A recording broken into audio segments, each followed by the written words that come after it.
देशाचा जो आर्थिक ताळेबंद आहे ना, त्याचं एक मोजमाप असतं, त्याचं एक प्रेझेंटेशन, एक प्रकारचं देशासमोर आहे ना अर्थमंत्री हे मांडत असतात. प्रस्ताव पण असतो 2021-22चा, म्हणजे पुढच्या वर्षीचा, आणि मागच्या वर्षीचा आर्थिक ताळेबंद असतो. मागच्या वर्षाचा काय असतो? आर्थिक ताळेबंद असतो. त्याला इकॉनॉमिक सर्व्हे म्हणतात. काय म्हणतात? Economic survey. तर लास्ट इयरचा इकॉनॉमिक सर्व्हे म्हणतात, आणि त्यानंतर या वर्षीचा युनियन बजेट मांडलं जातं. युनियन बजेट म्हणजे काय असतं? हे बघा, बेसिक एक गोष्ट लक्ष द्या इकडे सगळ्या. मला नीट आज समजलं ना, तर अभ्यासाची दिशा कशी ठरवता येते तेही सांगतो तुम्हाला. हे बघा, कोणती बँकची एक्झाम द्या, तुम्हाला जवळपास बँकचे असो किंवा स्टाफ सिलेक्शन असो, इकॉनॉमी हा भाग खूप मोठ्या प्रमाणावर विचारतात. नाही, इकॉनॉमीच नाही, नंतर आपण पुढच्या पण लेक्चरला जाऊ ना, तर वेगळे पण एरिया कव्हर करणार आहे. पण इथे काय होतं, फायनान्शियल अवेअरनेस मध्ये ना खूप मोठा भाग बँकमध्ये जातो, खूप मोठा जातो. त्याच्यात काय होतं बघा, तुम्हाला bank related, practical bank related, union budget related, नंतर ज्या बँकच्या एमओयूज होतात, स्कीम्स होतात, या सगळ्यावर गव्हर्नमेंट स्कीम्स होतात. तर गव्हर्नमेंट स्कीम्सवर मोठ्या प्रमाणावर प्रश्न विचारतात. ते याच्यामध्ये कव्हर होणार. लक्ष आहे, म्हणजे जवळपास 15 ते 20 मार्क कव्हर होणार आहे. 15 ते किती? खूप मोठ्या प्रमाणावर आहे. तर लक्ष द्या इकडे, जे अर्थमंत्री असतात ना, ते आर्थिक ताळेबंद प्रेझेंट करतात देशासमोर. मग प्रेझेंट करता म्हणजे काय करतात? आता उदाहरणार्थ तुमचे वडील आहे, समजा एक पालक आहे, पालकांकडे एक एस्टिमेट असतं घराचं 20,000 रुपये सॅलरी. समजा किती सॅलरी आहे?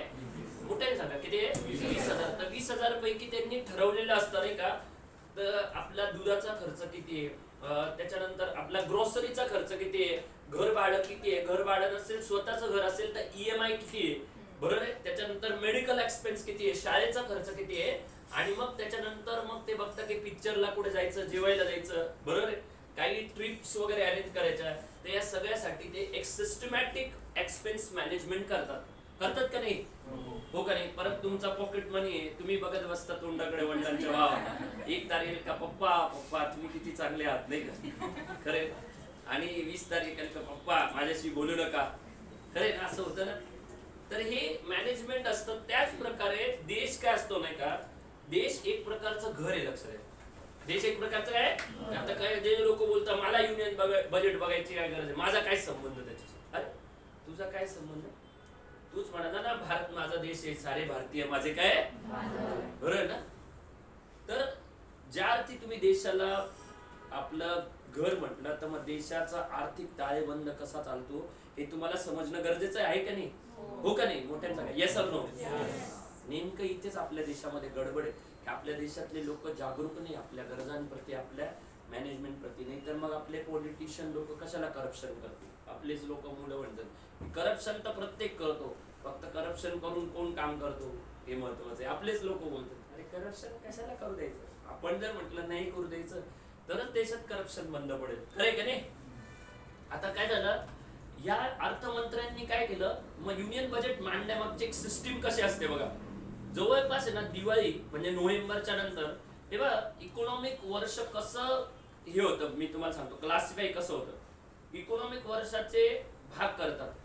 आर्थिक वर्ष कधी चालू होतं? 1 एप्रिलला. कधी चालू होतं? तर मग त्याच्या 12 महिन्यापैकी त्याचे 4 भाग करतात, 3-3 महिन्याचे, आणि 3 महिन्याच्या एका भागाला क्वार्टर म्हणतात. काय म्हणतात? First quarter, second quarter, third quarter आणि फोर्थ क्वार्टर, बरोबर. तर त्याच्यामध्ये फोर्थ क्वार्टर मध्ये काय होतं, there is a estimation of expense for the next year. म्हणजे पुढच्या वर्षासाठी एक्सपेन्सचं एस्टिमेशन बनवलं जातं. सगळे विभाग असतात, जसं समाज कल्याण विभाग आहे, बरोबर, त्याच्यानंतर सार्वजनिक रस्ते विभाग आहे, पेयजल विभाग आहे, डिफेन्स मिनिस्ट्री आहे, ऍग्रिकल्चर मिनिस्ट्री, एज्युकेशन मिनिस्ट्री आहे, लॉ मिनिस्ट्री आहे, इन्फॉर्मेशन ब्रॉडकास्टिंग मिनिस्ट्री आहे, टेक्सटाईल मिनिस्ट्री, रेल्वे मिनिस्ट्री आहे का नाही? हो का नाही सांगा? येस. हे सगळे आपले प्रस्ताव पाठवतात की आम्हाला या वर्षामध्ये हे काम करायचंय. मग सगळ्यांकडनं प्रस्ताव कलेक्शन केलं जातं. त्याला फायनान्स मिनिस्ट्री किंवा इकॉनॉमिक अफेअर्स मिनिस्ट्री म्हणतात. फायनान्स और हे सगळे जण एकत्र करतात. याच्यासाठी लार्ज अमाऊंट ऑफ टीम असते, खूप मोठी टीम असते. त्याच्यातलं सगळ्यात मोठं जे टीम असते ना, ते म्हणजे नीती आयोग आहे. काय? नीती आयोग. काल पण फार मजा आली. मी इंटरव्ह्यूच्या इथे बाहेर बसलो होतो. मला काही असं कोणाला हे नव्हतं नाही का की होय सर असंच. तर 3-4 मुलींची चर्चा चालू होती. ती म्हणे बहुतेक आहे ना मला एक प्रश्न विचारतील असं वाटतंय म्हणून नीती आयोग. तर ती म्हणे हो विचार, सोपं आहे म्हणे, ते नॅशनल काहीतरी तिने वेगळंच नाव सांगितलं, नॅशनल इंटरेस्ट ऑफ ट्रान्सपोर्ट असं काहीतरी नाव घेत होती नाही का. काली बघता म्हणलं national institute for transforming India नाही का, तर चौघींनी माझ्याकडे पाहिलं माझ्याकडे रागाने पाहिलं म्हणजे हो हो हो कशाला होऊ नका म्हणून मी त्याला होणे विचारले, मी फक्त हे सांगतोय मी तुम्हाला national institute of transforming India नाही काय.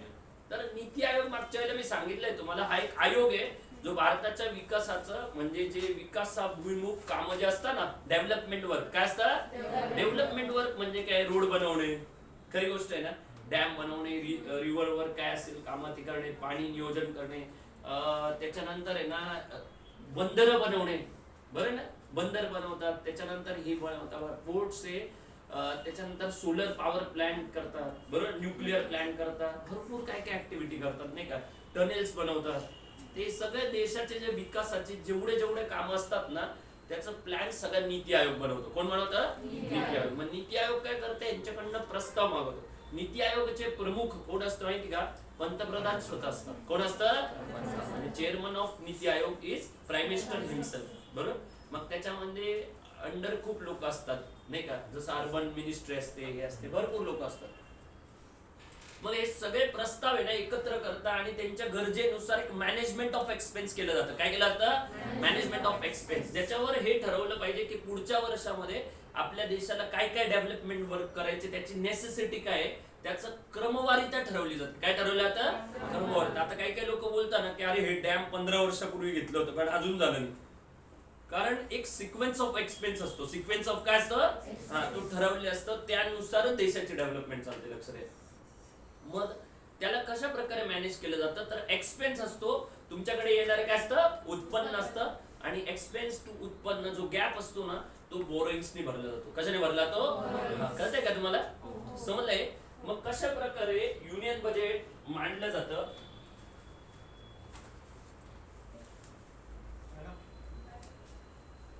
ज्ञानेश्वर, तर कशा प्रकारे आहे ना एक्सपेन्सचं मॅनेजमेंट केलं जातं, तर त्याची एक थिअरी आहे, ती म्हणजे काय असतं नाही का, तर त्याला एक सिस्टीम आहे, ती म्हणजे बजेट एक्सपेन्स. काय झालं? हा, बजेट एक्सपेन्स नाही का. तर बजेट एक्सपेन्स हा म्हणजे कसं असतं की पूर्ण याचं बजेटचं 2020-21 मध्ये किती खर्च गव्हर्नमेंट एक्सपेक्टेड करतं नाही का, त्याची एक थिअरी हे केलेली आहे बघा. तर तो या वर्षी जो काढलाय ना 34,83 बरोबर लाख करोड आहे, बरोबर आहे. हा हे बघा 34.83 लाख करोड आहे, म्हणजे 34,83,000 करोड एवढ्या मोठ्या प्रमाणावर large amount of budget expense नाही का. आता बजेट एक्सपेन्स आहे ना, तर त्याच्यामध्ये रिसीट पण असते. काय असते? रिसीट. म्हणजे आपल्याला रिसीट किती मिळणार आहे, तर बजेट रिसीट जे आहे ना, म्हणजे जी रिसीट कशी येणार मी तुम्हाला सांगतो ती कशी प्रकारे येईल का, तर ती 19.37 लाख करोड आहे. 19 काय आहे? 37 टू बी एक्झॅक्ट नाही का, एवढ्या मोठ्या प्रमाणात आहे. आता बघा तुम्हाला दिसलं का 34 लाख करोड किती आहे? मोठे काय 34 लाख करोड आणि काय 19 लाख करोड, म्हणजे जवळपास 15 लाख करोडचा गॅप आहे ना. किती गॅप आहे? 15 लाख करोड. 15 लाख करोड कुठून आणतात, तर 15 लाख करोड बोरोइंग्स मधून आणला जातं. कुठून आणला जातं? मग बोरोइंग कुठलं असतं? डोमेस्टिक बोरोइंग असतं, जे देशांतर्गत आहे, म्हणजे गव्हर्नमेंट सिक्युरिटी मधून घेतील किंवा LIC कडून घेऊ शकतील, वेगवेगळ्या बँकांकडून घेऊ शकतील, बरोबर. आणि दुसरा पर्याय असतो तो म्हणजे इंटरनॅशनल बोरिंग्स. काय म्हणतात? त्याच्यामध्ये IMF असेल, त्याच्यानंतर वर्ल्ड बँक असेल, त्याच्यानंतर अशा प्रकारच्या संस्थांकडनं घेतलं जातं नाही का. भरपूर संस्था, हा ब्रिक्स बँक आहे, ADB आहे, या बँकांकडनं बोरिंग्स केलं जातं. बरं हे बघा परत सांगतो बघा, एक सगळ्यात महत्वाचं काय असतं, बजेट एक्सपेंडिचर. काय असतं? Budget expenditure. दुसरं काय असतं? बजेट रिसीट असतं. आणि मग त्यानंतर याचं क्लासिफिकेशन असतं. बरं तिसरा सोपा, एकदम सोपा आहे बघा, मोठ्या जागा. पहिले काय असतं? दुसरं काय असतं? Budget receipt. आणि याच्यातला जो गॅप भरून काढता कशाने भरतात? कळतं? अशा प्रकारे काम चालतं. हे बघ दिसायला बजेट हे खूप अवघड भाग आहे, पण मी समजवलं ना तुम्हाला खूप इझी वाटेल आणि तुमच्या वाचनामध्ये त्याचा प्रचंड प्रभाव आहे.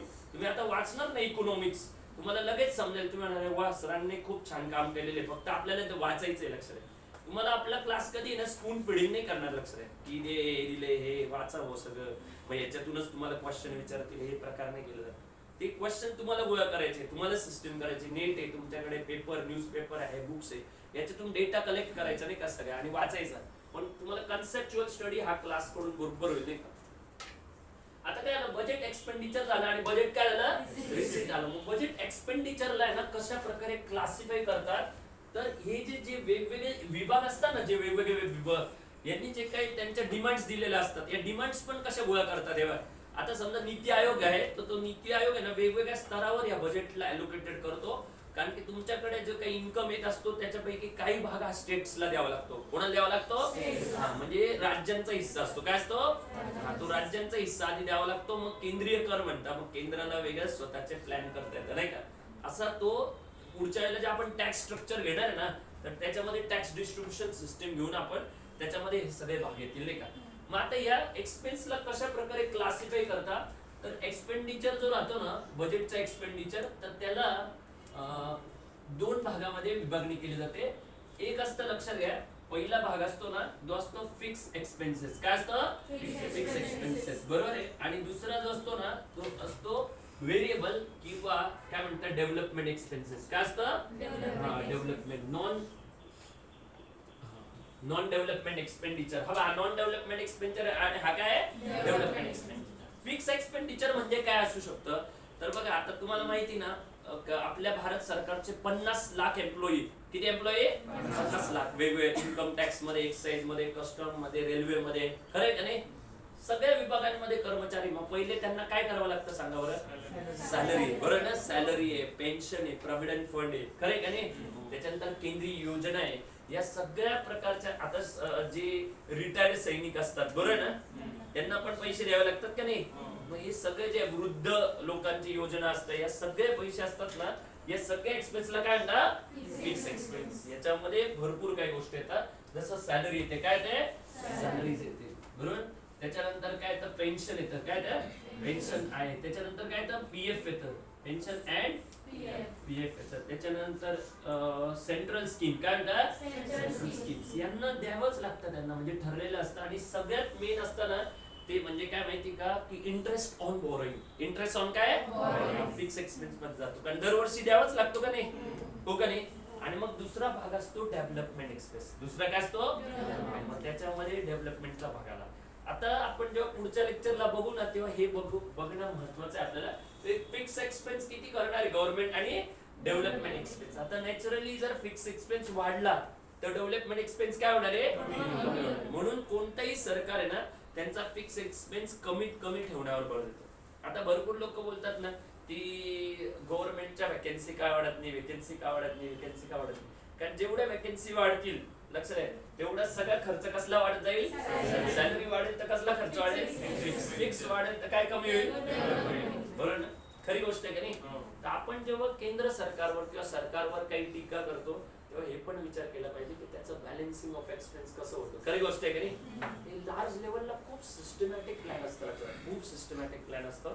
म्हणून एखाद्या देशाची अर्थव्यवस्था ना एक ऑर्गनाइज प्लॅन सिस्टीम असते.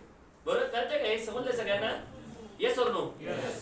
आता मग काय झालं, once they decide the fix expense, त्याच्यानंतर मग ते कुठे येतात, डेव्हलपमेंट एक्सपेन्स. मग डेव्हलपमेंट मध्ये जे वेगवेगळ्या योजनांनी प्रस्ताव दिलेले असतात ना, ते प्रस्तावाचं क्लासिफिकेशन विदिन द मिनिस्ट्री करता. क्लासिफिकेशन काय होतं, विदिन मिनिस्ट्री, म्हणजे वेगवेगळ्या मिनिस्ट्री मध्ये याचं क्लासिफिकेशन होऊन जातं.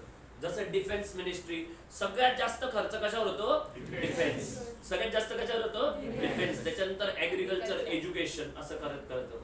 आता सरप्राइझिंगली यावर्षी सगळ्यात जास्त ग्रोथ कोणत्या मिनिस्ट्रीने दाखवली माहिती का, जलशक्ती मिनिस्ट्रीने. कोणत्या, जलशक्ती. हा, म्हणजे त्याला सगळ्यात फंड नाही मिळाला जास्त, पण सगळ्यात जास्त ग्रोथ त्याची होऊन गेली. कारण याच्यावरनं कळतं की पंतप्रधानांना पुढचं भविष्यामध्ये सगळ्यात जास्त डेव्हलपमेंट कुठे पाहिजे, तर पाण्याच्या मॅनेजमेंटवर पाहिजे. कशा पाहिजे, त्यांना माहिती पाण्याची मॅनेजमेंट वाढली का शेतीची वाढेल, बरोबर, शेतीची वाढली का मग पुढे वाढेल. म्हणजे मी जे दिवस सांगितलं ना ते पंतप्रधानांना आधीच माहिती होतं नाही का, सगळ्या डेव्हलपमेंटची गरज जास्त याच्यात, खरंय ना. मग आता पहिले काय डिसाइड केलं मोठ्या जागा, पण सेकंड काय झालं. आता डेव्हलपमेंट मध्ये काय होतं, तर याच्यामध्ये सगळ्या प्रकारच्या केंद्रीय योजना असतात. सगळ्या प्रकारच्या काय, बरोबर. आता केंद्रीय योजनांमध्ये काय असतं, या केंद्रीय योजना आहे ना खूप लॉंग टर्म प्लॅन असतो. आता भारत सरकारच्या ज्या मोठ्या मोठ्या योजना आहेत त्याच्यामध्ये सगळ्यात मोठी योजना आता जे चालू आहे ती मनरेगा आहे. काय नाव तिचं, मनरेगा, म्हणजे Mahatma Gandhi national rural employment guarantee act. Mahatma Gandhi national rural employment guarantee म्हणजे ही कशासाठी बनवली होती, तर हे जेव्हा डायनॅमिक्स बनवताना ते एक देशाचं एक प्लॅनिंग बनवलं असतं, तेव्हा बजेटचे काही उद्दिष्ट असतात, तर त्या उद्दिष्टामध्ये काय काय महत्वाचे उद्दिष्ट काय असतात, त्या गरिबी नष्ट करणे काय असतं, मग त्याच्यासाठी जो डेटा मिळतो ना आपल्या देशाकडे, तुम्हाला माहिती ना त्याच्यासाठी एक सर्वे करतात, आपली लोकसंख्या मोजतात ना, त्याला काय म्हणतात सांगा बरं, लोकसंख्या मोजतात सेन्सस. काय आता 2021 ला सेन्सस होणार आहे, जबरदस्त बंपर सेन्सस नाही का, म्हणजे एकदम खतरनाक. त्याच्यावर कोविडचा प्रभाव आलाय, म्हणजे लोक 1 वर्ष घरातच होते ना, मोठ्या प्रमाणात याच्यात वाढ झालेली दिसते नाही का, खूप मोठ्या प्रमाणात वाढ झालेली असेल नाही का. यावर्षी तर माहिती नाही काय भयंकर आहे दिसते मला सेन्सस मध्ये नाही का, चायनाला कदाचित ओव्हरटेक केलेलं आहे असं वाटतंय, बघू आता. तर सेन्सस मध्ये ना एक सर्वेइंग केलं जातं, लक्षात आहे, सर्वे करतात सेन्सस मध्ये, तर नुसतं लोकसंख्याने मोजत सेन्सस करताना ना हे बघतात की किती लोक गरिबी रेषाच्या खाली आहे, किती लोक गरिबी रेषाच्या काय वर आहे, किती मध्यम वर्गामध्ये, किती रिच लोक आहे, किती सुपर रिच लोक आहे. बरोबर, हे करण्यामागचं उद्दिष्ट काय, तर गरीब लोक आहे ना त्यांना सबसिडी किती द्यावी लागेल हे बघितलं जातं, कारण त्यांना गरिबीतून कुठे आणायचं, आपल्याला गरिबीतून कुठे आणायचं आहे, मध्यम वर्गात आणायचं आहे का नाही. तर कोणत्याही सरकारच्या मेन उद्दिष्टापैकी असतं की गरिबी मुळासह काय करणे, नष्ट करणे. बरं, त्याला म्हणतात पॉवर्टी इरॅडिकेशन. काय म्हणतात, सुंदर शब्द आहे, पॉवर्टी इरॅडिकेशन. म्हणजे ते का बरं, कारण पॉवर्टीनी काय होतं, एक सगळ्यात भयंकर समस्या बघितली ना पॉवर्टीमुळे, ते आहे मॅलन्यूट्रिशन. काय बघितले, मॅलन्यूट्रिशन म्हणजे कुपोषण. तुम्हाला माहिती का, तुम्ही बिलीव्ह नाही करणार, भारतामध्ये कुपोषण एवढी भयंकर भयावह समस्या आहे, बिलीव्ह नाही करू शकत. लांब नाही सांगत, इथून थोडं दूर जा, दूर जव्हार नाही का, जव्हार किंवा पेठ हर्सुल, तिकडे मोठ्या प्रमाणावर, मागे झी न्यूजनी पण दाखवलं होतं, इतक्या प्रचंड प्रमाणावर तिथे गर्भवती स्त्रिया म्हणजे हे होतात, मॅलन्यूट्राइज्ड होतात नाही का. का होतात माहिती का, कुपोषण होण्यामागचं कारण काय माहिती का, कारण की आपल्याला काय वाटतं माहिती का, पोळी भाजी वरण भात खाणं हे म्हणजे आहार असतो, असं नाही राहत. त्याच्यामध्ये फळांची गरज असते, खरी गोष्ट आहे ना, फळ आहे, त्याच्यानंतर अजून खूप काही गोष्टी आहेत ज्या त्यांना शरीराला पोषकता पाहिजे नाही का, पण ती पाहिजे तशी पोषकता मिळत नाही, कारण आता हायब्रिडायझेशन मोठ्या प्रमाणावर वाढलंय ना, तर आपल्या इथे कुपोषण खूप आहे. तरी सुद्धा सरकारने ना ही कुपोषण कमी करण्यासाठी काही योजना राबवली असते, जी भारतातली एक सगळ्यात मोठ्या योजनांपैकी अजून एक योजना आहे, फूड सिक्युरिटी ऍक्ट. काय नाव तिचं, फूड सिक्युरिटी ऍक्ट. तर मनरेगा बरोबर अजून एक योजना आहे, फूड सिक्युरिटी ऍक्ट.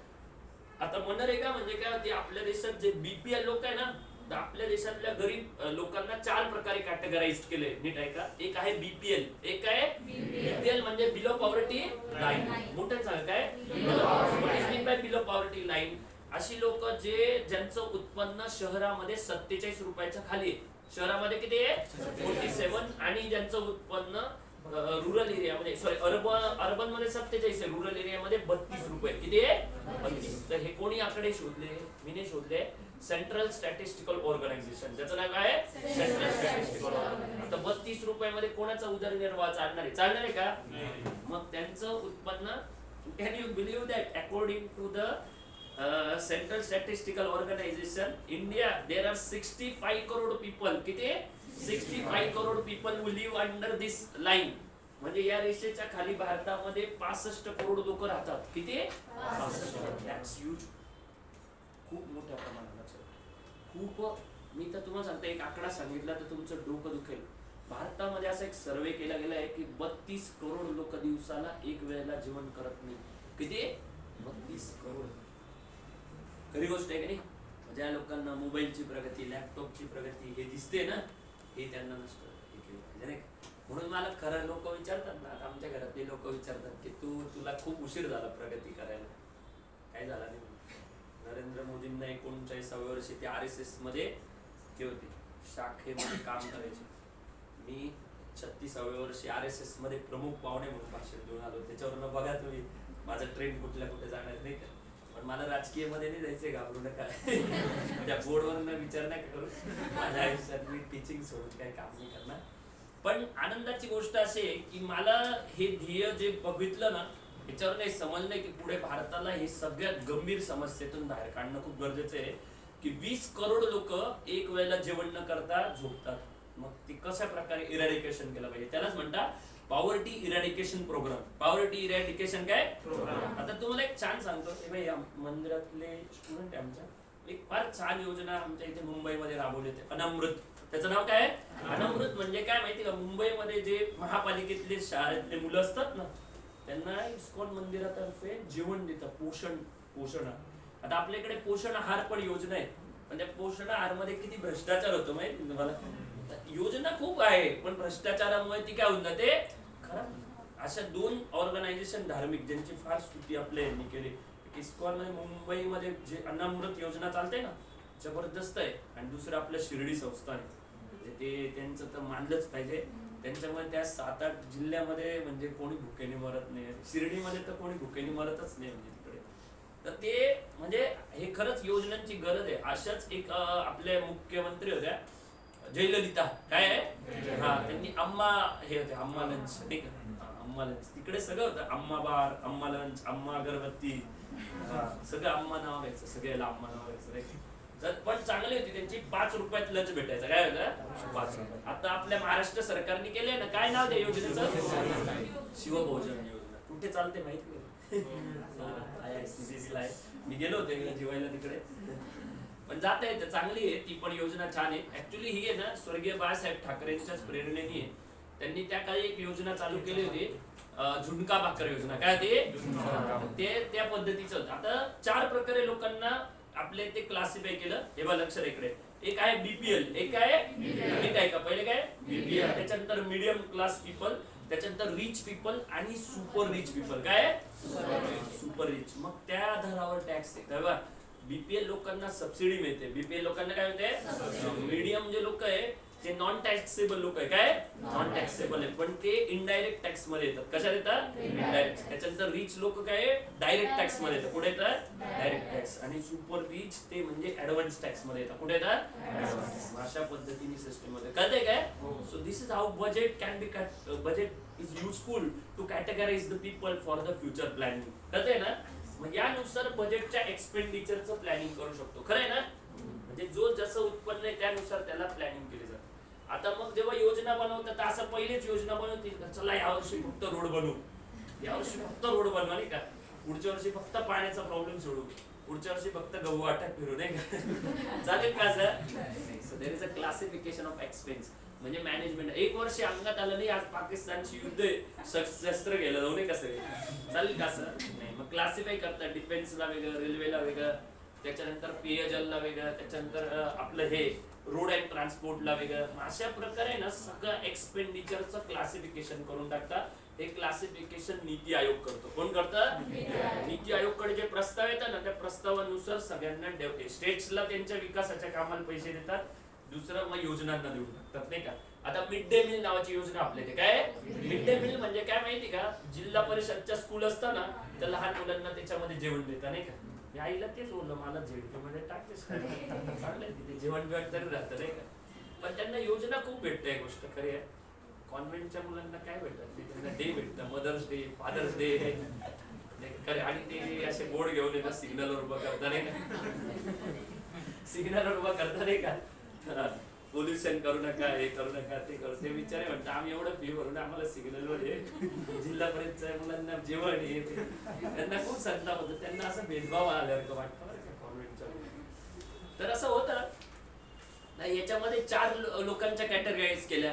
मग तुम्ही काय केलं, फिक्स एक्सपेन्स केला आणि दुसरं काय केलं डेव्हलपमेंट. आता डेव्हलपमेंट मध्ये पण प्रकार आहे, लक्षात घ्या. पहिले योजनांना पैसे देतात, फिक्स योजनांना. कशाला देतात, फिक्स योजनांना देतात. मिनिस्ट्रीला देतात. जे काय प्लॅन एक्सपेंडिचर असतं ना, एक्सपेंडिचर मध्ये 2 आहे, प्लॅन एक्सपेंडिचर आणि नॉन प्लॅन एक्सपेंडिचर. म्हणजे काय करतात माहिती का, आता सगळ्यात पहिले जो पैसा रिझर्व्ह ठेवला जातो ना, सगळ्यात पहिले तो असतो डिझास्टर मॅनेजमेंट फंड. काय म्हणतात त्याला, डिझास्टर मॅनेजमेंट फंड. म्हणजे काय असेल सांगा बरं. Disaster management fund natural calamity. कोणकोणत्या नॅचरल कॅलॅमिटी येतात सांगा बरं. पूर येतो, दुष्काळ येतो, सुनामी आली होती का नाही, हो का नाही, इकडे आले तेव्हा सिडकोला आले होते, पाणी पसरलं होतं. खरे सिडकोला तर तिथे येतेच आपल्या दोंदे पुलावर नाही का, दरवर्षी येते.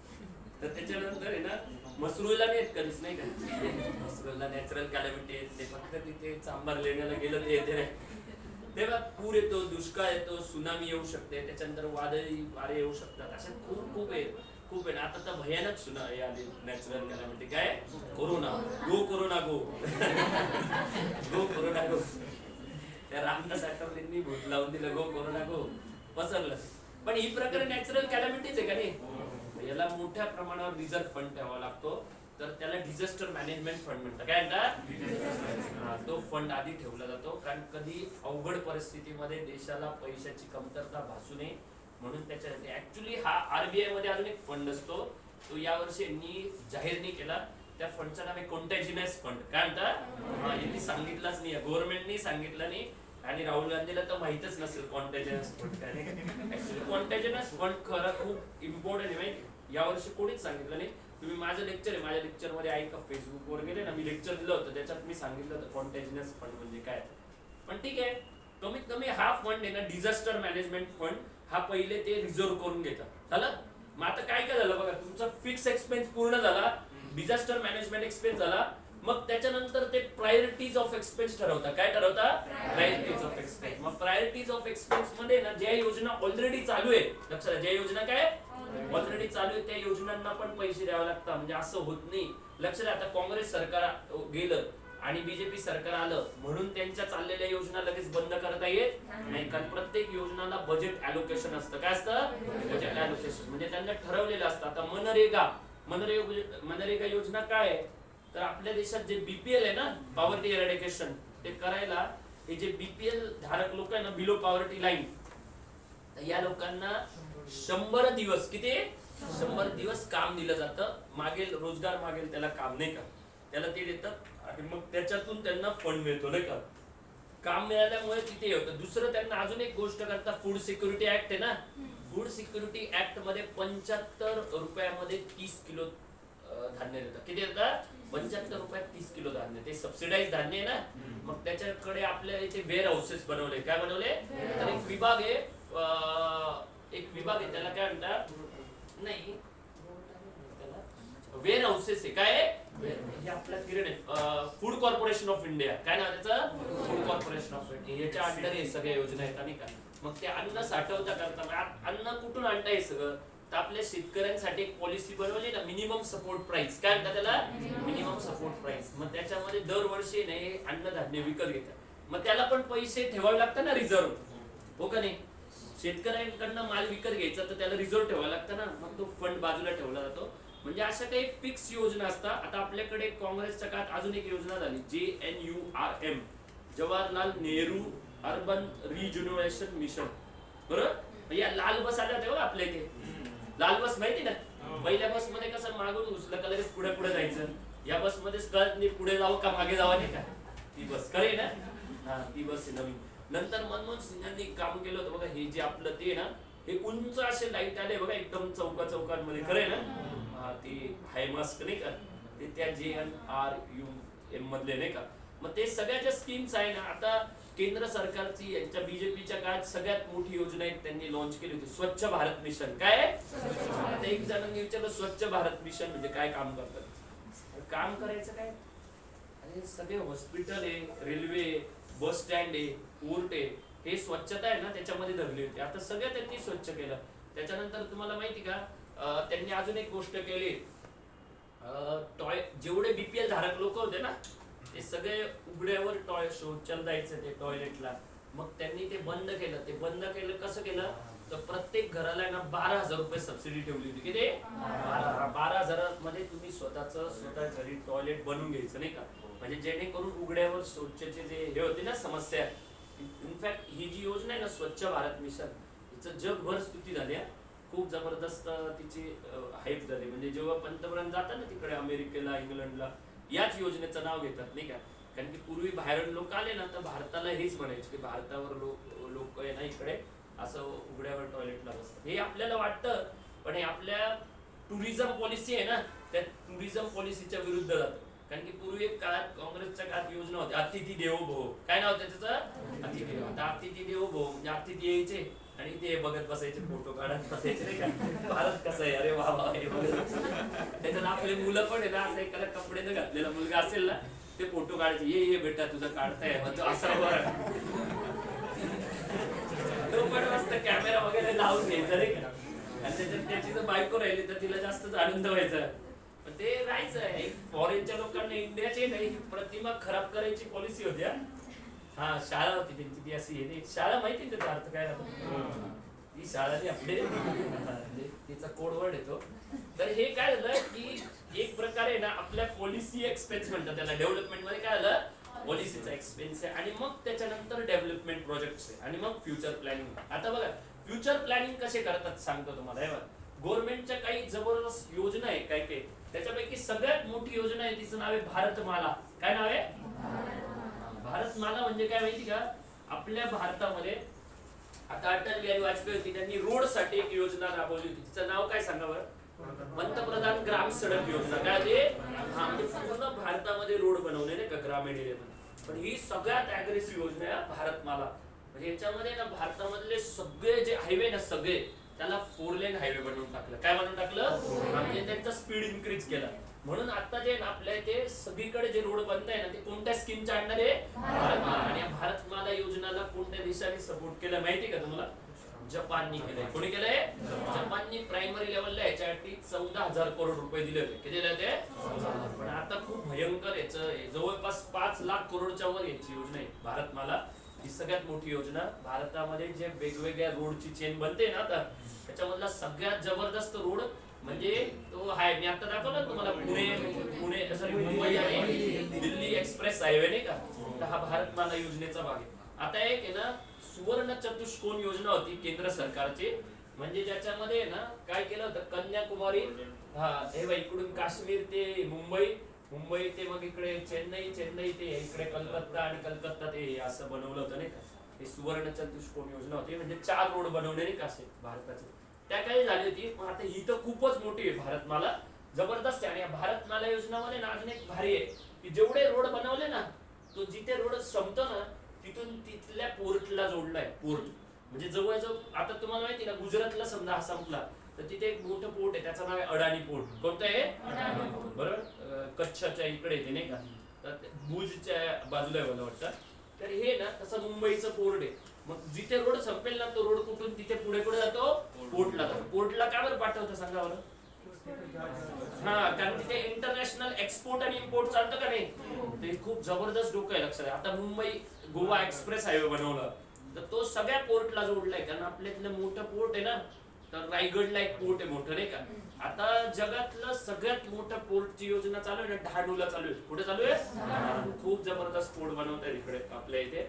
जव्हारच्याच पुढे डहाणू आहे. तुमची रेल्वेची परीक्षा झाली असेल बघा पालघरला, हा तिथेच बनवत आहे, मोठं पोर्ट बनवत आहे. म्हणजे हे काय करतात, एकमेक योजनांना जोडतात. आता याच्या पुढे अजून पण एक योजना बनवली आहे, तिचं नाव आहे सागरमाला. तिचं नाव काय आहे, सागरमाला. हा म्हणजे सागरमाला याचा अर्थ काय माहिती का, आपल्याकडे ना हे पहिले कोणीच विचार केला नव्हता की कशा पद्धतीने आपल्या समुद्राचा उपयोग करू शकतो नाही का, पहिले केला नव्हता. आता मी उदाहरणाने सांगतो बघा. आता भारत आहे तर पहिले हा कोणीच विचार केला होता. आता हे मुंबई समजा आणि केरळ आहे, तर आपल्या इकडे इथून फार मोठे मोठे हायवे बांधलेले, पण हा कोणी विचार केला नाही की इथून समुद्राचा आपण इंटरनल उपयोग करू शकतो नाही का. तर आता त्यांनी ना भारतातले इंटरनल रोड आखून घेतले का जिथून आपण त्या रोडचा नीट उपयोग करू शकतो. आणि मग त्याच्यावर सी प्लेन म्हणजे समुद्रावर चालणारे हे नाही का, हा ते तयार केलेले आहे. तर त्या योजनेला म्हणतात सागरमाला. त्या योजनेला काय म्हणतात, अशा खूप जबरदस्त योजना आहे. त्याच्यानंतर राष्ट्रीय पेयजल योजना आहे, काय सौभाग्य योजना आहे. काय नाव आहे, सौभाग्य. आता सौभाग्य म्हणजे काय माहिती का, आपल्या देशामध्ये बघा किती आहे, जगामध्ये सगळ्यात जास्त इलेक्ट्रिसिटी वापरणारा देश आहे ना कॅनडा आहे. आता काय, कॅनडामध्ये एक माणूस एका दिवसाला 18 युनिट वापरतो. किती वापरतो, आणि आपल्या देशात एक 1.5 युनिट वापरतो. फक्त किती, फक्त किती, ते पण आपले इथे समजा आता फॅन लावलाय तर 6 जण त्याच्या खाली जाऊन बसले. खरं आहे ना, घरामध्ये तर मारा होता, मला पंख्याखाली झोपायचं खरं. हा कारण की आपल्या देशातली इलेक्ट्रिसिटीचं पॉवर जनरेशन तेवढं कमी. तुम्हाला माहिती का, तुम्हाला एक आश्चर्याची गोष्ट म्हणजे सांगतो, नेपाळ आपल्या भारताला इलेक्ट्रिसिटी पुरवतो. जागते राहू तर करतातच ते, पण त्यांची योजना जागते राहू. आमच्या इथले एका नेपाळी माणसाला म्हटलं की आप इंडिया में रहते हो, आपका कुछ काम नहीं है, इंडिया में रहते हो, फायदा तो कुछ नहीं, क्या बोलते हो. हमारे वजह से आप 130 करोड़ हो गए। कैसे हमारे वजह से? हम बोलते हैं ना रात को जागते रहो कशाला जागते रहो। तर हे अशी नवीन नवीन योजना आहे आपल्या इथे नाही। हे सौभाग्य म्हणजे काय माहिती का, यांच्या गव्हर्नमेंटमध्ये, नरेंद्र मोदींच्या गव्हर्नमेंटमध्ये म्हणजे बीजेपी गव्हर्नमेंटमध्ये यांनी फार छान एक प्लॅन आखलाय। 2022 ला आहे ना भारताला 75 वर्ष पूर्ण होत आहे स्वातंत्र्याला। किती पूर्ण होत आहे? त्या याच्यानी त्यांनी एक प्लॅन आखलाय की भारतातल्या सगळ्या लोकांकडे म्हणजे प्रत्येक घरापर्यंत वीज पाहिजे, प्रत्येक घरात इलेक्ट्रिसिटी कनेक्शन पाहिजे। त्या योजनेचं नाव काय आहे? सौभाग्य योजना। काय आहे? राष्ट्रीय पेयजल योजना हीच आहे, प्रत्येक घरापर्यंत नळ। बरं, मग तिचं नाव काय आहे? राष्ट्रीय पेय। प्रत्येक घरामध्ये गॅस, त्या योजनेचं नाव काय आहे? उज्ज्वला योजना। मग ती एलईडी आहे ना, हा एलईडी लाईटची एक योजना आहे माहिती ना, तिचं नाव आहे उज्ज्वल। तिचं नाव काय आहे? ती वेगळी योजना आहे, उज्ज्वलला वेगळी योजना आहे आणि ही वेगळी योजना। बरं, तर ती प्रत्येक घरापर्यंत एलईडी लाईट्स। आता बघा गव्हर्नमेंटच्या योजना म्हणजे तुम्हाला माहिती, आपल्याला वाटतं काय प्रभाव होत नाही, खूप काय काय प्रभावी असतात आपल्या लक्षात नाही। तुम्हाला माहिती का, तुम्ही बिलीव्ह नाही करणार, एलईडी लाईट याची किंमत किती? 300 रुपये होती। किती होते? 300-400 रुपयाला एलईडी लाईट। आता पण फिलिप्स वगैरे असला तर राहतो, पण एकदा आहे ना नरेंद्र मोदींनी पाहिले प्लॅन, म्हणजे असा विचार केला का भाऊ जर एलईडीची संख्या खूप लार्ज स्केलला वाढवली तर तिची किंमत कमी करू शकतो का? तर ते करत करत त्यांनी सर्वे केला, तर तुम्हाला माहिती का 40 रुपयापर्यंत एलईडी बल्ब देऊ शकतो। किती? आणि तुम्हाला माहिती का एलईडी बल्ब हा जवळपास जे नॉर्मल बल्ब जेवढं इलेक्ट्रिसिटी टाकतो ना त्याच्या फक्त 10% वीज वापरतो। फक्त किती? 10 ते 20%, म्हणजे जवळपास 80% वीज वाचू शकतो। किती वाचू शकतो? हे असं काही काही योजनांचा असा फायदा होत असतो जो आपल्या लक्षात येत नाही। आपल्याला वाटतं का भाऊ गव्हर्नमेंटच्या योजनांचा काही बेनिफिट होत नाही, असं नाही राहत। तुम्हाला माहिती का, आता आपल्याला केंद्र सरकारने मदत केली होती नाशिकला, नाशिक महापालिकेला, कचऱ्यापासून वीज निर्मिती। कचऱ्यापासून काय? हा, एक इनोव्हेशन मध्ये म्हणतो, राष्ट्रीय इनोव्हेशन मिशन होतं। त्याच्यात काय झालं, एक जर्मन कंपनी आली आणि त्या जर्मन कंपनीने ना कचरा पाहायला शोध केला, कुठल्या शहरात कचरा जास्त होतो। त्याच्यात आपलं चांगलं शहर भेटलं, नाशिक शहर। टाका कचरा योजना, हा म्हणजे खतरनाक आहे का आपल्या नाशिक मध्ये कचरा टाका योजना जर केली ना आपले, फक्त त्यांची ऍक्शन फार भारी असते। बघू एकदम भारी करले साईबाबा मंदिर करे ना, कचरा टाका योजना भारी असते। आजूबाजूला बघून घेत एकदम, आणि केटेच्या मधले गुली पण आहे ना एकदम तिथे स्टाईलवर का, जसं काही ते खूप लगेच नाकावर टाकणार रात्री स्वतःच आणि सकाळ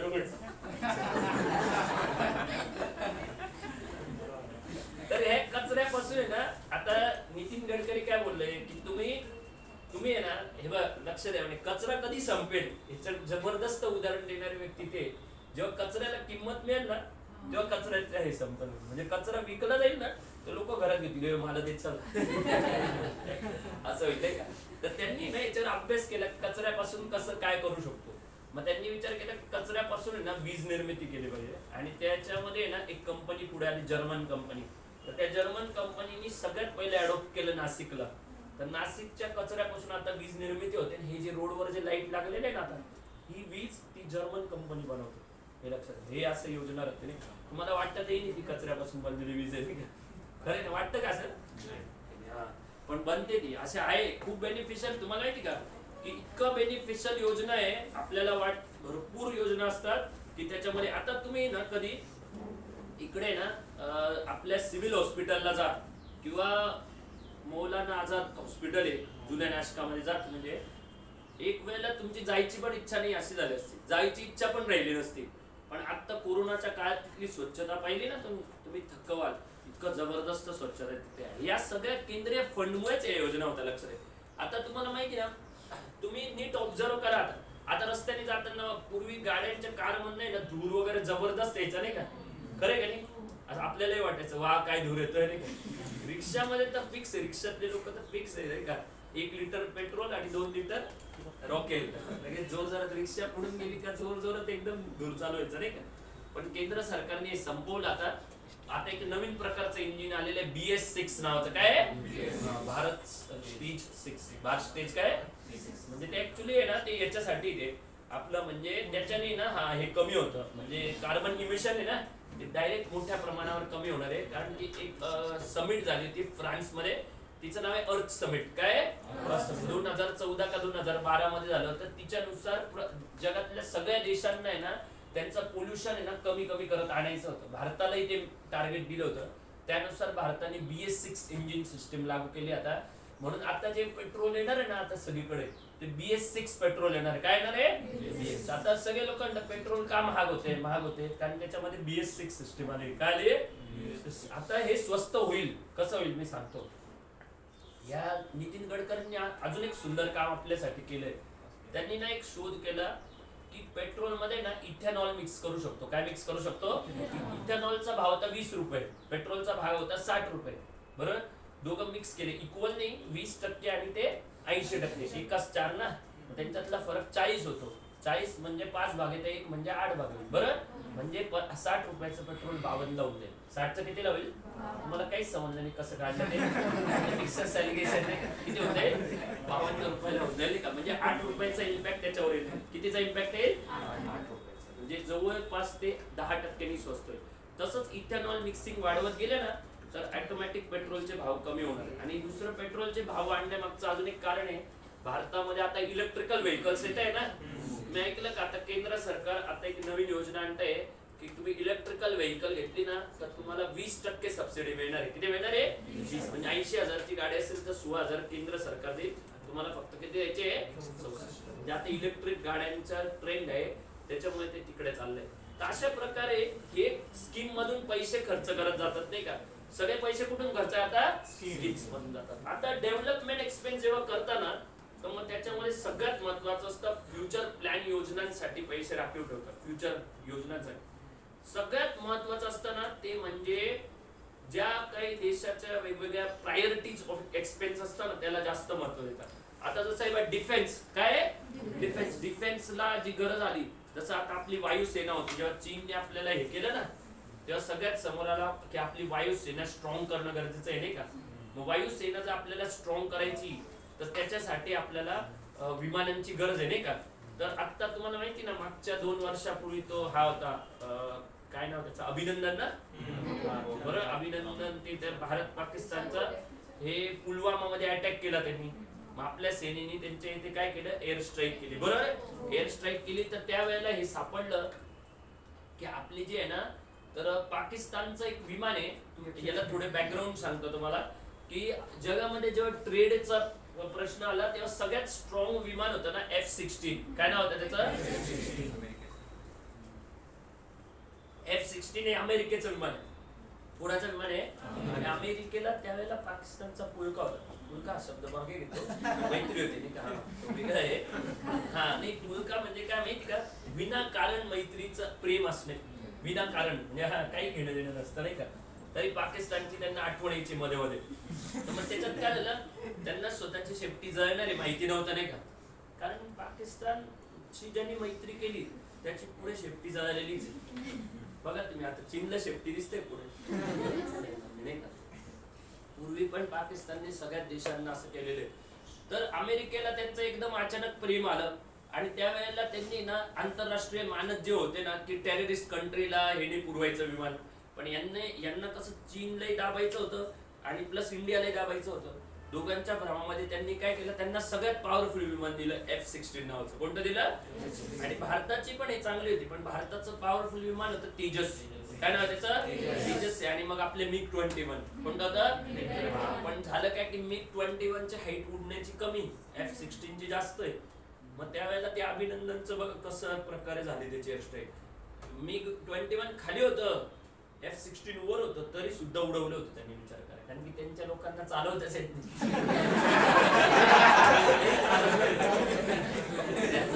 मला सगळ्यात हसून आलं त्यांनी ते ना हात नावाचं ते काहीतरी मिसाईल आहे ना, ते 20 किलोमीटरला जाऊन पडलं ते. नाही खरंच ते 20 किलोमीटरला जाऊन असं पुढे कुठेतरी पडलं ते.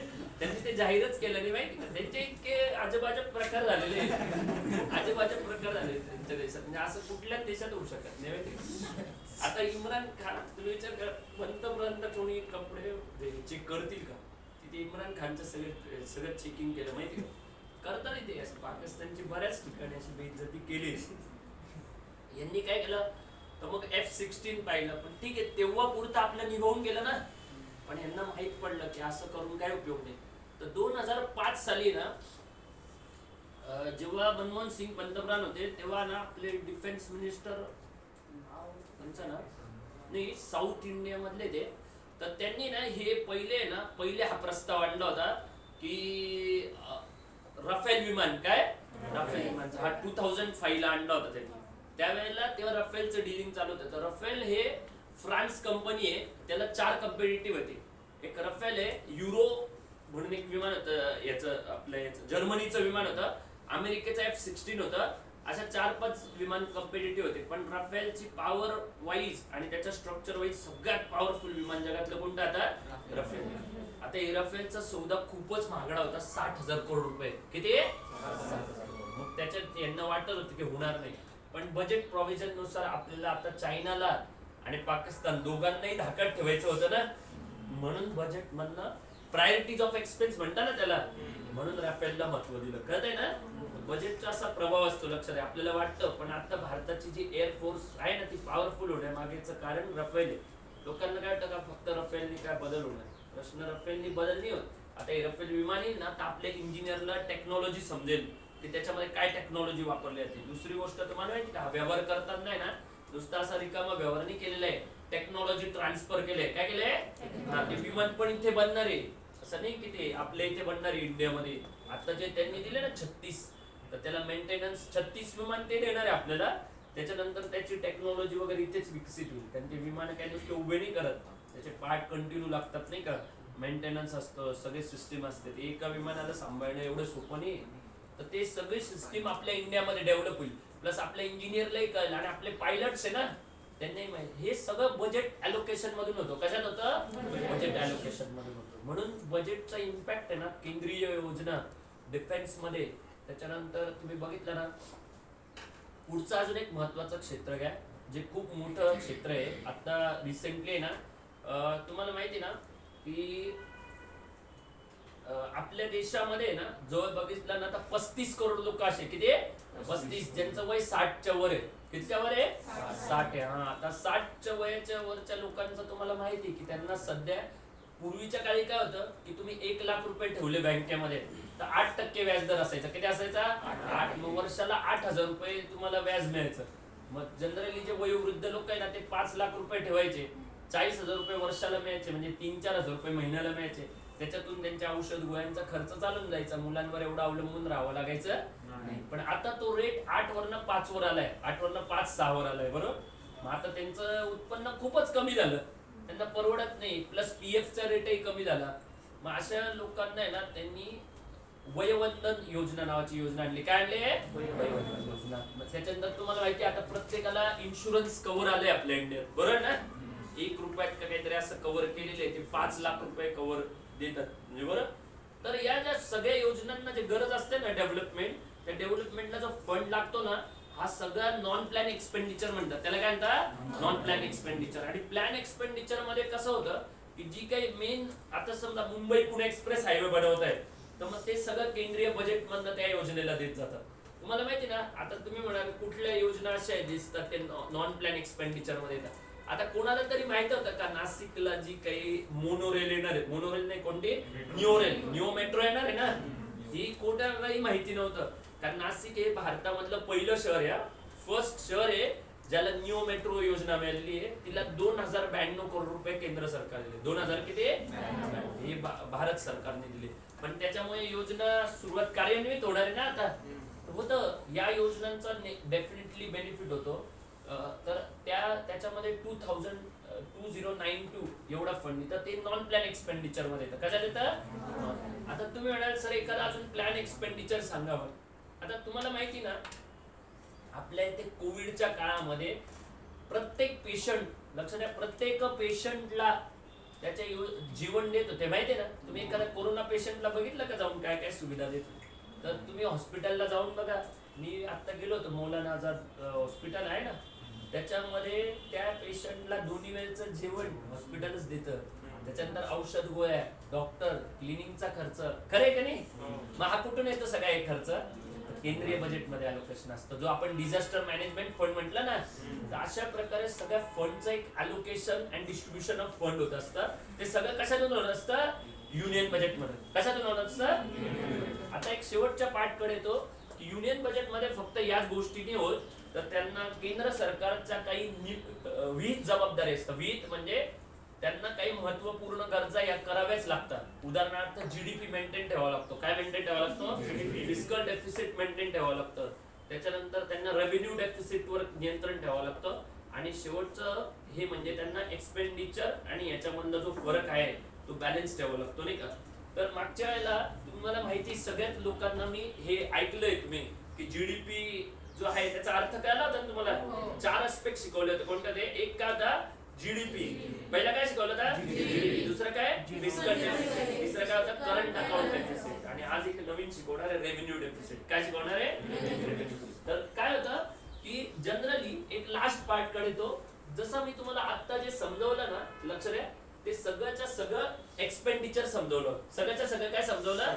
एक्सपेंडिचर. आता मी सांगता रेव्हेन्यू बद्दल सांगतो. कशाबद्दल सांगतो? रेव्हेन्यू. तर सर हे खरं आहे, हे सगळं एक्सपेंडिचर कोण करतं? अजून बजेट नाही सांगितलंय मी तुम्हाला.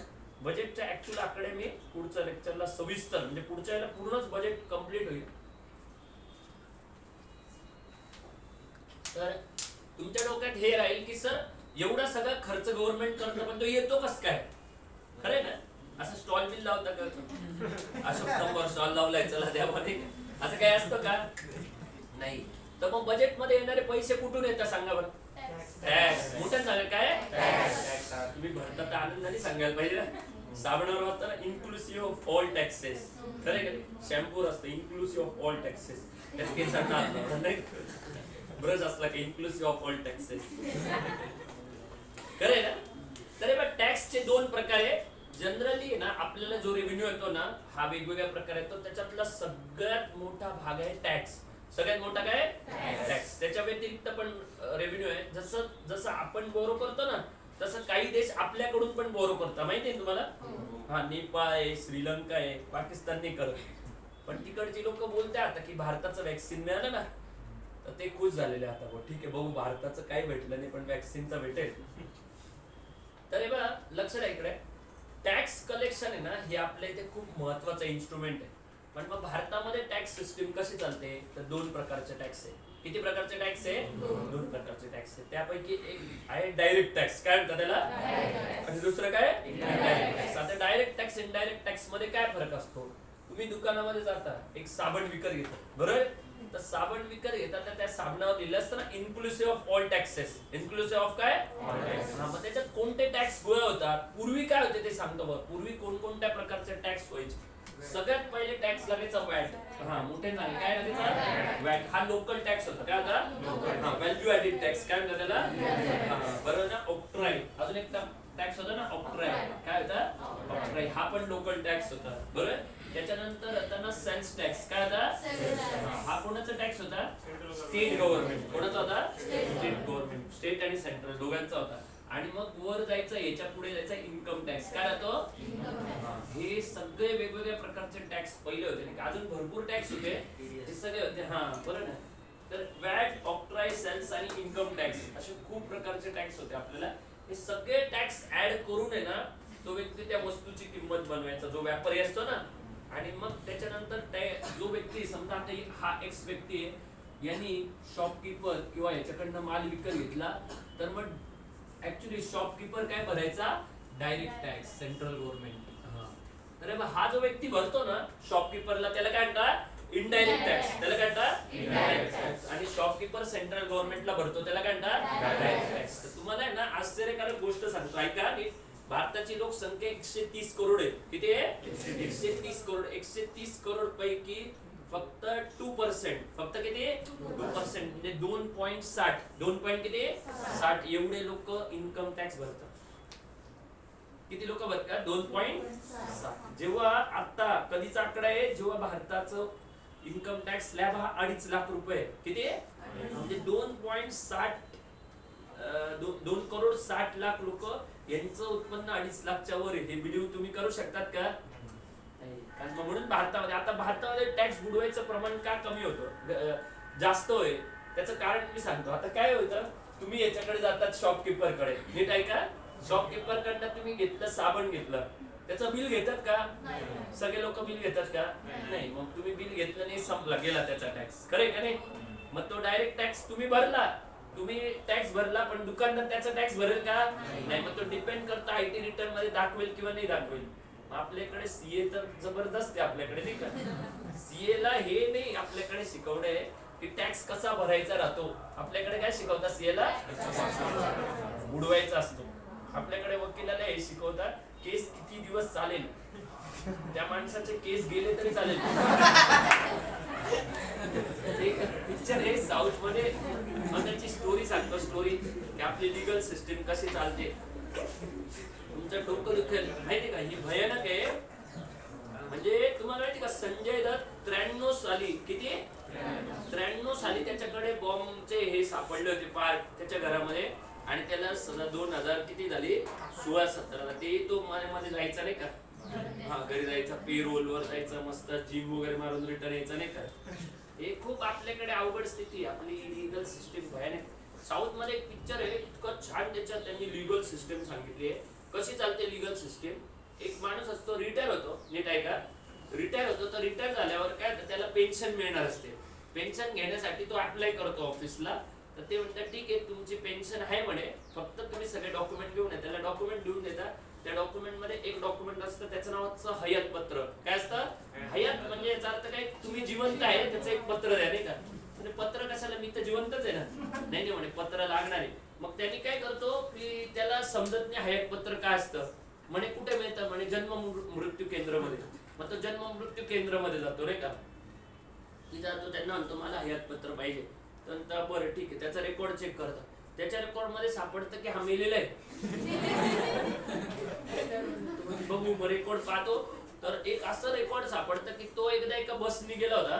त्या बसमध्ये तो ऍक्च्युअली उतरून गेला अगोदर, पण त्या बसचा पुढे ऍक्सिडेंट झाला आणि ते प्रवासी ते चढलेले होते ना, तर त्यांनी दाखवले सगळे मेले भाऊ, पण हा उतरलेला होता आधी. मी तर त्याच्यात उतरलो होतो आधीच्या स्टॉपला, ऍक्सिडेंट नंतर झालेला आहे. त्यानंतर ते आम्हाला काय माहिती नाही, तुझं नाव आता रेकॉर्ड नुसार तू मेलेलं आहे म्हणे. आणि मग काय करायचं म्हणे, आता तुला सिद्ध करावं लागेल की तू जिवंत आहे. कसं काय सिद्ध करायचं, मग ती केस कोर्टामध्ये जाते.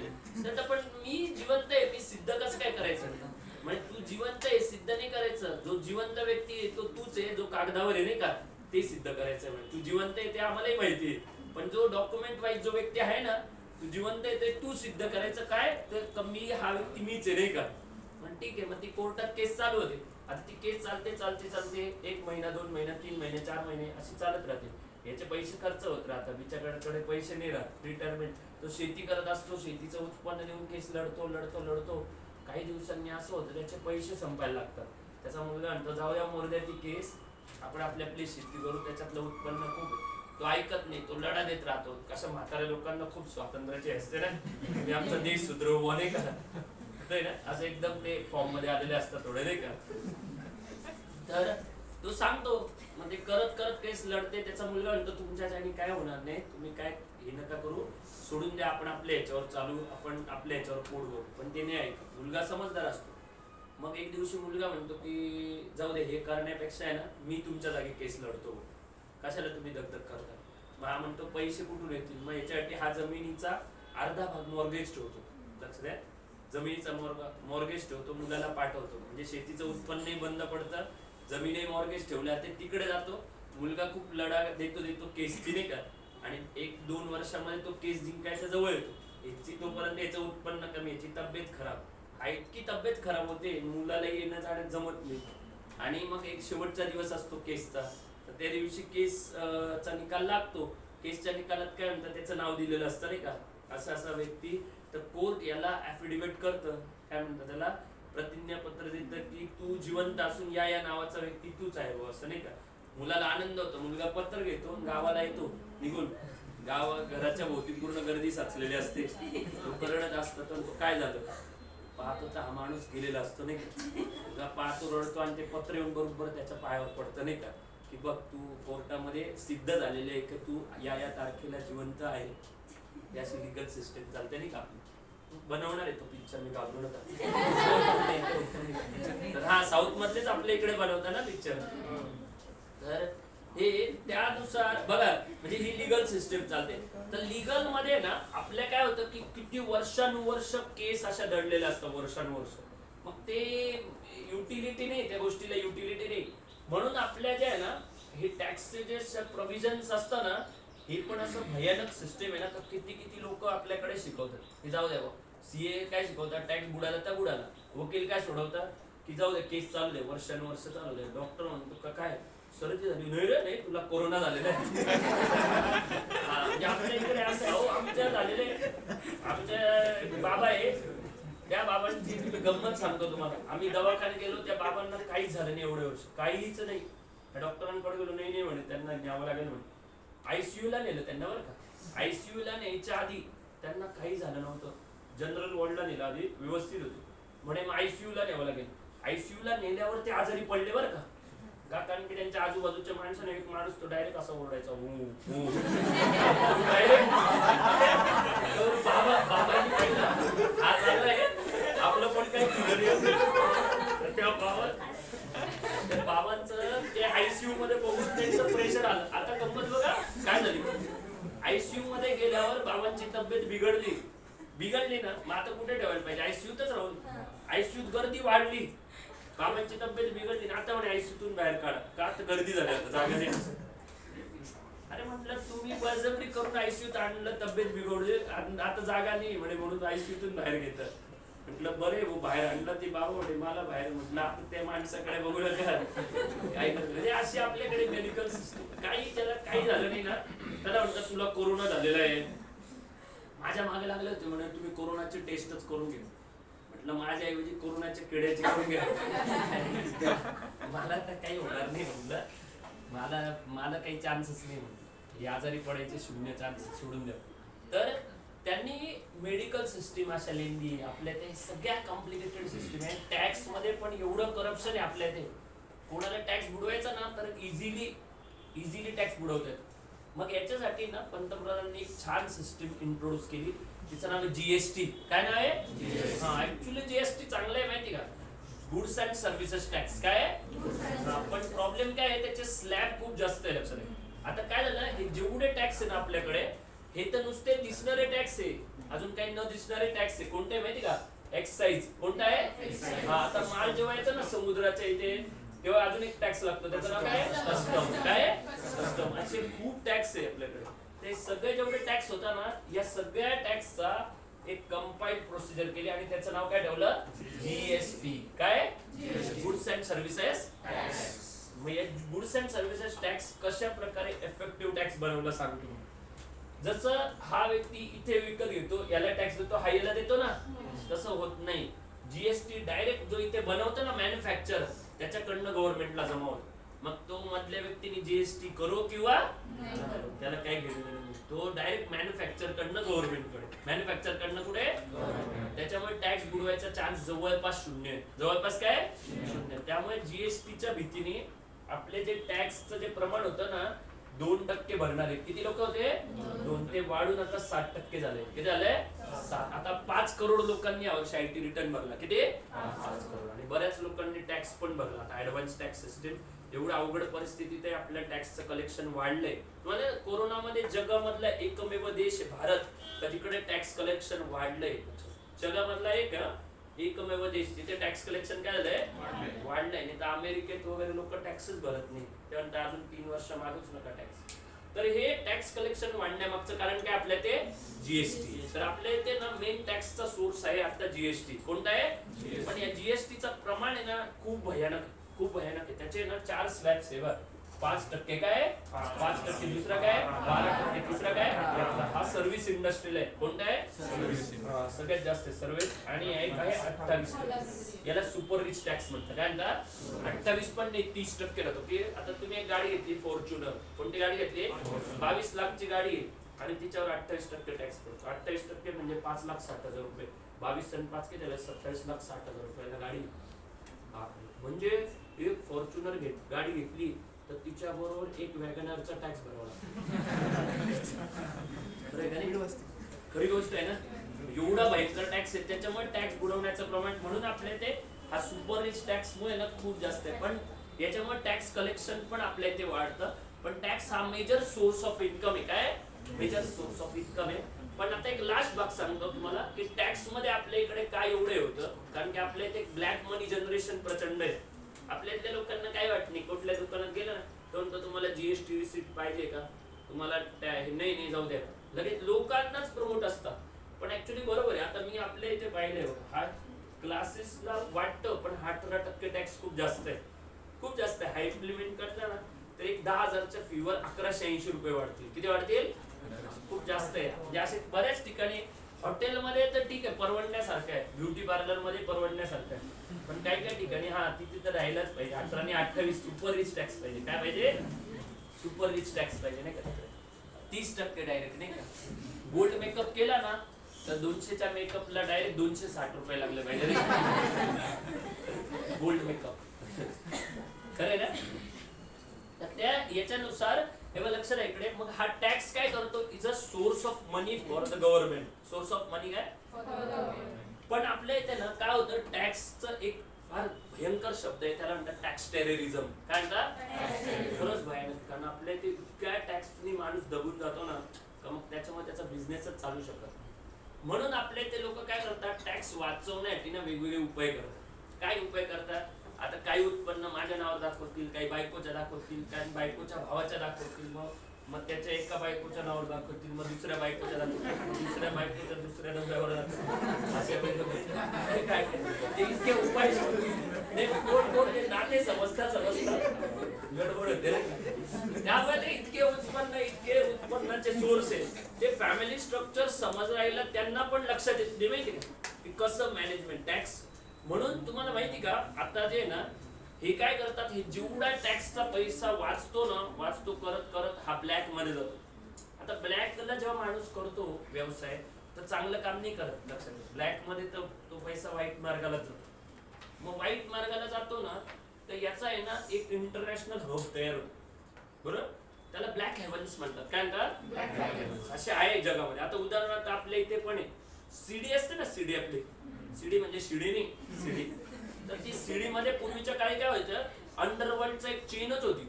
म्हणजे कोणताही पिक्चर आला ना, आता तुम्हाला माहिती ना तो युट्यूबवर किंवा काही काही लोक डुप्लिकेट बाय करता बघा, हे अंडरवर्ल्डचा एक नेक्सस आहे. नेक्सस म्हणजे वाईट लोकांचा ग्रुप. काय करतात, पिक्चरला ना ब्लॅक पब्लिश करून देतात. मग ते ब्लॅक पब्लिश करताना तो पैसा सगळा अंडरवर्ल्डला किंवा असं कुठेतरी जातो. मग तो देश विघातक कृत्यामध्येच वापरला जातो. जसं गाड्यांच्या डुप्लिकेट सीडी असो, ड्रग्स असो, त्याच्यानंतर अजून पण काय उद्योगधंदे असतात ना वाईट जेवढे, त्या सगळ्या कामांनी हा पैसा इंटरनॅशनल लेवलला जातो.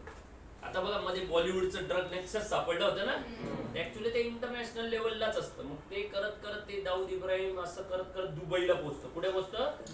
स्पेशली रिअल इस्टेट मध्ये तर प्रचंड प्रमाणावर ब्लॅक मनी येतो. मग तो ब्लॅक मनी असा फिरत फिरत इंटरनॅशनल लेवलला जातो. मग काही देश आहे तर एक वर्ल्ड लेवलची ट्रिटी आहे, तिला इंटरनॅशनल क्रिमिनल अशी एटीबीटी का काहीतरी नाव आहे याचं, की म्हणजे ना एखादा जर क्रिमिनल असेल ना तर आपल्या देशातला क्रिमिनल दुसऱ्या देशात असला राहिला तर ते आपल्याला ट्रान्सफर करतात, नाही का, ट्रान्सफर करतात. तो जो आहे ना तर तो जो लॉ आहे ना त्यानुसार काय होतं, काही काही देशांमध्ये आपल्या देशाचं त्यांच्याशी टायअप नाहीये. टायअप नसल्यावर हे जेवढे टॅक्स चोरणारे लोक आहे ना ते काय करतात, त्या देशात जाऊन पैसे गुंतवतात. जसं आता सोमालिया आहे, आफ्रिकेतले देश आहे, पाकिस्तान आहे. म्हणजे या देशांमध्ये आपल्या देशाच्या लोकांना काय भय नाही ना. मग ते आपले इथले क्रिमिनल, आता बघा लंडनशी पण आपली अशी ट्रीटी नव्हती. मग विजय मल्ल्या लंडनला जाऊन राहिला का नाही, नीरव मोदी, विजय मल्ल्या. पण आता इंग्लंडनी ना सध्या ते मान्य केलं. आता हे मान्य न करण्याचं तुम्हाला माहिती काय, एक होता अबू सालेम नावाचा, काय नाव होतं, अबू सालेम. त्याला पकडलं बघा मुंबई बॉम्ब हल्ल्यामध्ये, त्याला पकडलंय. तर तो एका देशात सापडला, पोर्तुगाल. काय नाव त्याचं? याच्या मागे पण कारण आहे की त्याला पकडता म्हणजे काय करतात, आता पोर्तुगालचे लोक न्यायालयाचं बरोबर आहे, अबू सालेमला त्यांनी पकडलं. आता तो गुन्हेगार म्हणजे भारत सरकारने त्याला मागितलं की मुंबई हल्ल्यात आम्हाला तो पाहिजे तर ते द्यायला तयार झाले. पण प्रॉब्लेम काय की पोर्तुगालमध्ये कोणत्याही क्रिमिनलला हायेस्ट जी शिक्षा आहे जन्मठेप आहे. काय जन्मठेप आहे. आणि आपल्या देशात हायेस्ट शिक्षा फाशी आहे. काय म्हणजे आपल्यानुसार त्याला फाशी होते, पण पोर्तुगाल म्हणतं की आम्ही तुमच्याकडे दिलं तर तुम्हाला फाशी देता येणार नाही. मग भारताने तसं लिहून दिलं की आम्ही त्याला फाशी देणार नाही. त्यावेळेला त्यांनी ट्रान्सफर केलं नाही का. मग असं इंटरनॅशनल लेवलला प्रॉब्लेम येतो. मग टॅक्स चोरणारे लोक आहे ना वेगवेगळ्या देशात जाऊन पैसे इन्व्हेस्ट करतात, त्याला टॅक्स हेव्हन्स म्हणतात. काय म्हणतात? Tax heaven. आणि आपल्या देशात पण लोक बाहेरचे लोक करतात. लक्ष, आपलं सरकार म्हणतं येऊ द्या येऊ द्या येऊ द्या. तर त्याला तो रूल आणणार होते, त्याला गार म्हणतात. काय म्हणतात? General anti avoidance rule. काय ना त्याचं? General anti avoidance rule. हा काय करता की वेगवेगळ्या देशातून एकमेका देशामध्ये जो टॅक्सचा पैसा जातो ना, टॅक्स चुकवून जो पैसा जातो ना, तो कसा वाचवायचा त्याच्यासाठी तो रूल आणत होते नाही का. म्हणजे जर सगळ्या देशांमध्ये रूल स्ट्रिक्ट राहिले ना, तर आपल्या देशातला व्यक्ती बाहेर जाऊन टॅक्स बुडवणार नाही आणि बाहेरच्या देशाचा व्यक्ती आपल्या इथे येऊन टॅक्स बुडवू शकत नाही नाही का. अजून एक त्याला लॉ आहे, त्याला म्हणतात double benefit of taxation. Double benefit of काय? डबल टॅक्स अवॉइडन्स रूल असा एक रूल आहे नाही का. तर तो काय माहिती का, आता कधी कधी असं होतं, समजा एखादी कंपनी ऍपल आहे, समजा ऍपलनी ना ऍपलची एक लॅपटॉप बनवणी कंपनी फॉक्सकॉन, तिचं नाव काय आहे? फॉक्सकॉन. तर फॉक्सकॉनला भारतामध्ये प्लॅन टाकायचा होता. तर महाराष्ट्र सरकार म्हणे नाही आम्ही तुम्हाला टॅक्स लावू म्हणे नाही का. शेवटी त्यांनी बँगलोरला लावली कंपनी. कुठे लावले? बँगलोर. आता काय झालं की त्यांना ऑलरेडी त्यांच्या देशात टॅक्स भरावा लागतो, तिथे पण टॅक्स भरावा लागतो आणि इथे पण टॅक्स भरावा लागतो ना. मग ही काही लोक काय बोलतात आम्हाला डबल टॅक्स नकोय म्हणे. मग काय करतो आपण अमेरिकेबरोबर असं बोलतो की आमच्या देशातले काही लोक आले तर तुम्ही त्याला टॅक्स लावणार नाही, आणि ते म्हणतात की तुमच्या देशात आमच्या आले तर तुम्ही टॅक्स लावायचा नाही नाही का. त्याला डबल टॅक्स अवॉइडन्स रूल म्हणतो नाही का. त्याच्याने काय होतं की चांगल्या उद्योगधंद्यांना प्रमोशन होतं नाही का. म्हणून असे टॅक्सचे काही कॉम्प्लेक्स इश्यू असतात की ज्याच्याने टॅक्सचं प्रमाण काय करता येतं, वाढवता येतं. आणि टॅक्सचं प्रमाण वाढवलं ना का आपल्याला एक्सपेंडिचर करायला जास्त पैसे उरतात नाही का. त्याच्यामुळे आपलं डेव्हलपमेंट काय होऊ शकतं, वाढू शकतं. आणि टॅक्स जेव्हा वाढतं तेव्हा बोरोइंग्स काय होतं, आपलं कमी होतं. बोरोइंग्स कमी झालं काय इंटरेस्ट द्यायचं जो आपल्याला गरज असते ना, इंटरेस्ट आपल्याला बोरोइंग वर द्यावा लागतो, तो काय होऊन जातो, कमी होतो. आणि इंटरेस्ट कमी झाला का नॅचरली डेव्हलपमेंट वाढते. अशाच पद्धतीने एक सगळ्या प्रकारे एक बजेटचं मॅनेजमेंट केलं जातं नाही का. तर मग आता थांबूया इथे. आपण नेक्स्ट टाइमला आपण ऍक्च्युली बजेटच्या ज्या योजना म्हणजे गव्हर्नमेंटने यावर्षी योजना काय जाहीर केलेल्या आहे, बजेट कसं होतं नाही का, आपण ते बघू नाही का. समजलंय का लेक्चर आहे?